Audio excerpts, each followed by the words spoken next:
going to reintroduce you to the Select Expert. In prior lessons, you learned the basics of the Select Expert and how it filters data.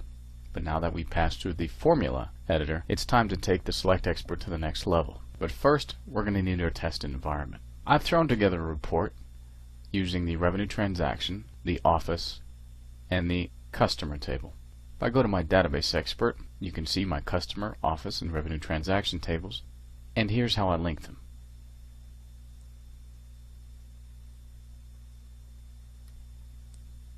From there, I pulled in revenue amount, client number, site, office name, division,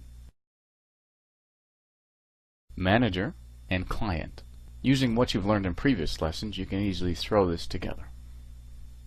Now let's go ahead and click on our Select Expert. Right now there are no filters on, so I get the Choose Field filter. And instead of choosing one of my report fields, I'm going to go down and choose my revenue transaction and choose a revenue date. And I'm going to say is greater than or equal to 1/1/2008. And I'm going to go ahead and use Save Data. Now we all know how to use that, and we know we've just filtered by any revenue records that were not greater than or equal to 1/1/2008. But let's go back. Once you click on the Select Expert now, we get the Select Expert window. And we're going to click on the Show Formula button. Notice we now have this revenue transaction date and formula format. From here,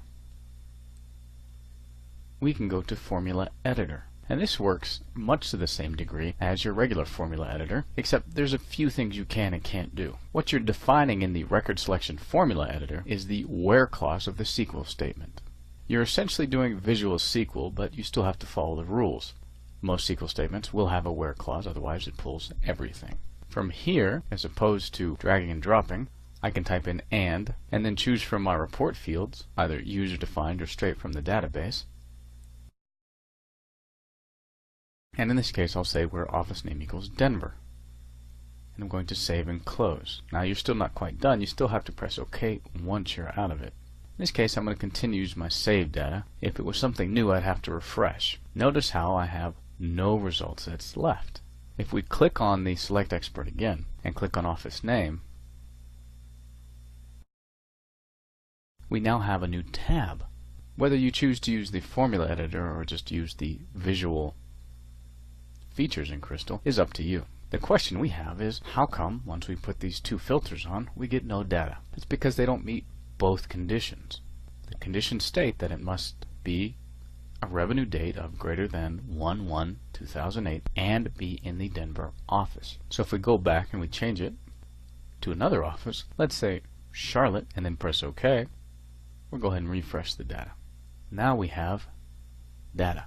Working with the Select Expert is full of pitfalls. So the purpose of this reintroduction is to get used to what can happen if you choose the wrong filters or the wrong combination of filters. We're also going to cover the OR clause and the combination and OR as well, and how to use them together effectively.